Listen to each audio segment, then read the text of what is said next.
आज आपण इथे चिकूपासून कुल्फी कशी बनवायची ही रेसिपी पाहणार आहोत। अगदी घरगुती साहित्यात बनवून तयार होती आणि याचे टेक्स्चर बघितल्यावर तुम्हाला असं वाटत असेल की ही मार्केटमधून विकत आणली की काय।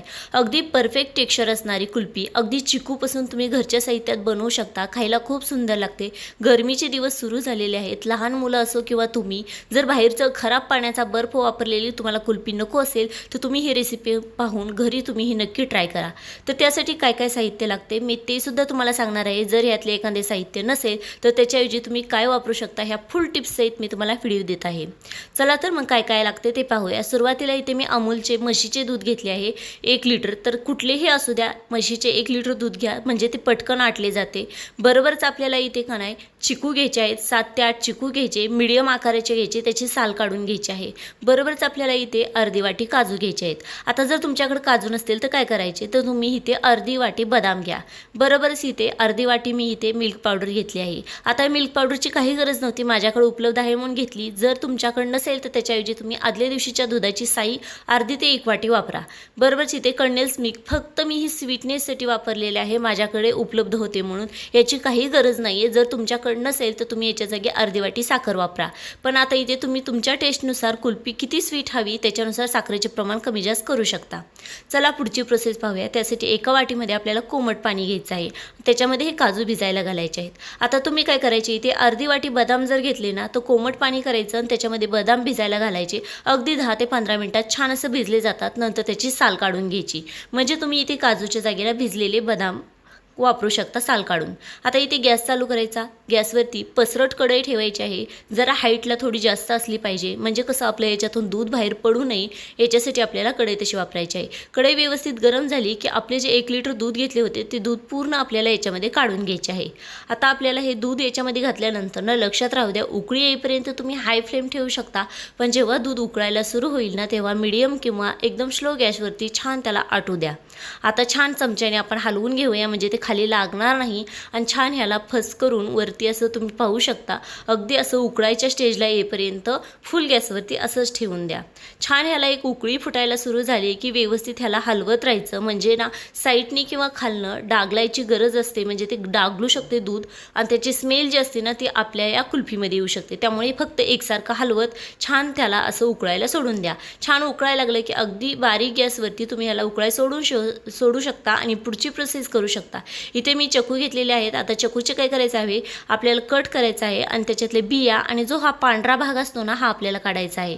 आता इथे पांढरा भाग का काढायचा आहे, तर जेव्हा तुम्ही याचा वापर करताना हा पांढरा भाग असतो ना हा खायला एवढा काही चांगला नसतो आणि त्याच्यामधून ना तुम्ही पाहिले असेल कच्चे चिकू असले की त्यातला चीक निघला जातो, तसं हे चकूच्या आत पांढरा भाग असतो ना अगदी तीच स्वरूप असते की ती चीक कच्चा असताना बाहेर पडतो ना अगदी त्याच्यातूनच पडतो, म्हणून आपल्याला तो साईडचा भाग काढून घ्यायचा आहे।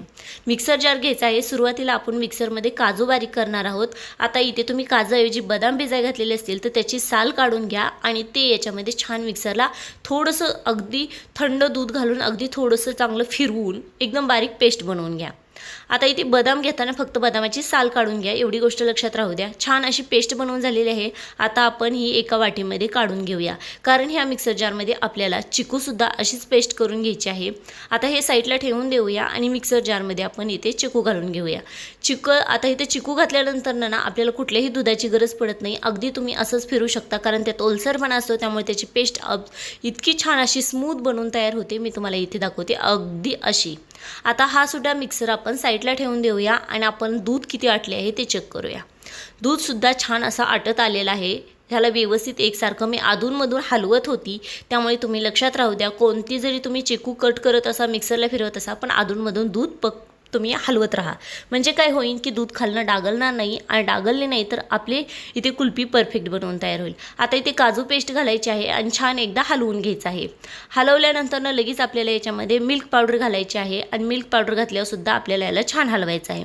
हलवल्यानंतर तुम्हाला असं वाटत असेल की आता ह्या काजू पेस्ट आणि जी मिल्क पावडर आहे ना त्याच्या ह्या गाठी झालेल्या आहेत आणि ती पूर्ण दुधामध्ये मिक्स झालेली नाही, सगळं साईडला येते।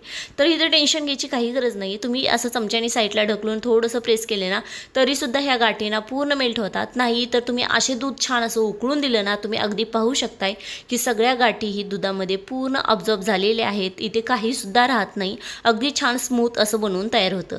आणि आता तुम्ही पाहू शकता इथे टेक्स्चर की आता इथे एकही गाठ अशी दिसत नाही, एवढे परफेक्ट असं इथे हे झाले आहे. आणि दूध ही छान असं आटायला सुरू झालेलं आहे, कारण आपण याच्यात मिल्क पावडर आणि इथे काजूची पेस्ट घातलेली आहे, त्याच्यामुळे त्याचे टेक्स्चर जे आहे ना एकदम दाट झालेले आहे. आता इथे मी चवीनुसार कंडेन्स मिल्क यूज केले आहे. इथे तुम्ही साखर घाला. साखर घातल्यानंतर सुद्धा छान याला हलवून अगदी 5 मिनटं शिजू द्या. साखर घातल्यावर काय असतं, साखरेचं पाणी सुटतं, त्यामुळे ना आणखी थोडंसं पातळ जाणवते, त्यासाठी अगदी 5 मिनटं शिजू द्या. मी इथे तुम्हाला दाखवले की अगदी 5 मिनटं शिजल्यानंतर ना आणखी ह्याचे टेक्स्चर जास्त दाटसर झालेलं आहे. अगदी मी तुम्हाला इथे दाखवते अगदी तसं. आता इथे मी गॅस बंद केलेला आहे आणि एकदम छान असं ह्याला फेटून घेऊन थंड होण्यासाठी सोडून दिलेले आहे. आता ह्याला तुम्ही फॅन खाली ठेवा किंवा नॉर्मल टेम्परेचरला ठेवून ह्याला चांगलं थंड होऊ द्या. आता मी गॅस बंद केल्यानंतर ना 2 मिनटामध्ये, थंड व्हायच्या अगोदरच 2 मिनटामध्ये आपण जी चिकूची पेस्ट बनवून घेतली होती ना, ती पेस्ट याच्यामध्ये घालून घेतली आहे आणि छान असं व्यवस्थित मिक्स करून पूर्णतः ह्या दुधामध्ये पूर्ण चिकू आहेत ना, ही चिकूची जी पेस्ट आहे ना पूर्ण एकजीव करून घ्यायची आहे, छान अशी हलवून घ्यायची आहे. गॅस बंद आहे, लक्षात राहू द्या. जेव्हा आपण ही पेस्ट मिक्स करणार आहोत ना, तेव्हा 2 ते 3 मिनटं अगोदर गॅस बंद ठेवायचा आणि बंद केल्यानंतरच आपण त्याच्यामध्ये चिकू घालायचे. हे टेक्स्चर झाले की अगदी ह्याला थंड होण्याची वेट करायचा. फॅन खालो किंवा नॉर्मल टेम्परेचरला छान असं हे थंड झालेलं आहे. त्याचं टेक्स्चर पाहू शकता, एकदम कुल्फीसारखं झालेलं आहे. आता इथे मी एका भांड्यामध्ये याला काढून घेणार आहे. मी इथे सुरुवातीला मिक्सरचं भांडं घेतलं होतं. मी असा विचार केला होता की मिक्सरला फिरवेल आणि नंतर कुल्फी सेट करेल, पण जेव्हा मला त्याचे टेक्स्चर एवढे रवाळ छान वाटले ना, तेव्हा मी असं ठरवलं की मी अशीच कुल्फी बनवणार, कारण ही रवाळ कुल्फी खायला खूप छान लागते.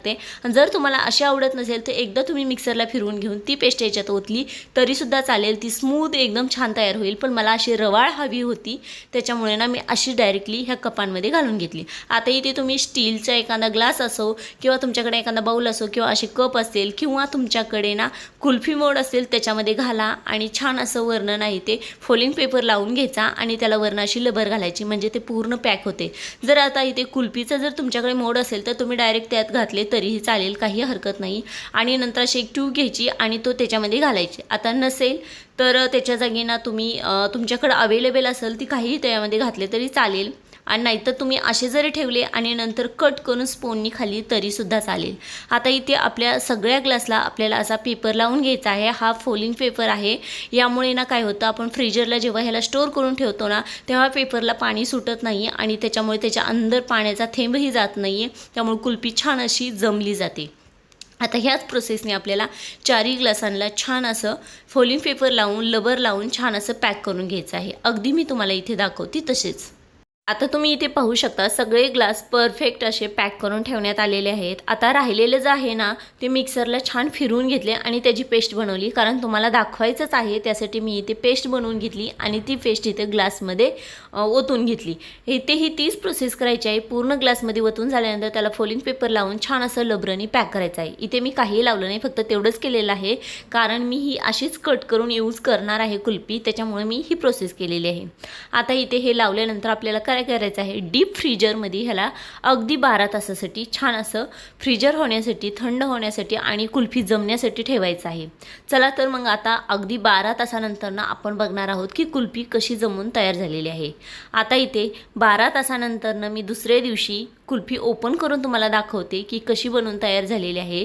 आता याची लबर काढून पेपर काढून घेतला. आता काय करायचं, अगदी हाताने ना असं फिरवायचं. तुम्ही पाहू शकताय अगदी हात लावला ना, आपल्या हातामध्ये हीट असते, ते हीटनी पटकन कुल्फी सुटली जाते आणि तुम्ही पाहू शकता टेक्स्चर किती परफेक्ट, रवाळ एकदम मार्केटला विकते ना अगदी तशी, आणि तुम्ही घरच्या साहित्यात हेल्दी चिकू कुल्फी घरी बनवू शकता, एवढी परफेक्ट छान बनवून तयार झालेली. आता दुसरीसुद्धा तशीच काढून पाहूया की तीसुद्धा किती छान अशी एकदम परफेक्ट झाली की नाही. अगदी तीच प्रोसेस, हाताने थोडंसं प्रेस केलं की छान असं निघतं आणि एकदम परफेक्ट अशी इथे दोन्ही कुल्फ्या काढलेल्या आहेत. आता मी तुम्हाला इथे दोन्ही कुल्फ्या सर्व करून दाखवते. तर काय करायचं, या कुल्फी जर तुम्हाला का नाही अशी याच्यात थोडीशी डेकोर हवी असेल तर जो पिस्त्याचे काप आहेत ना एकदम बारीक चॉप केलेले, ते याच्यावरती घालायचे आणि ते कुल्फी एकदम जशी आपण बाहेर मार्केटमध्ये खातो ना तशी परफेक्ट बनवून तयार आहे. तर आता तुम्हाला ही चिकूची कुल्फीची रेसिपी कशी वाटली, आवडली असेल तर लाईक, शेअर, सबस्क्राईब करायला विसरू नका आणि हो, कमेंट्सद्वारे नक्की सांगा. धन्यवाद.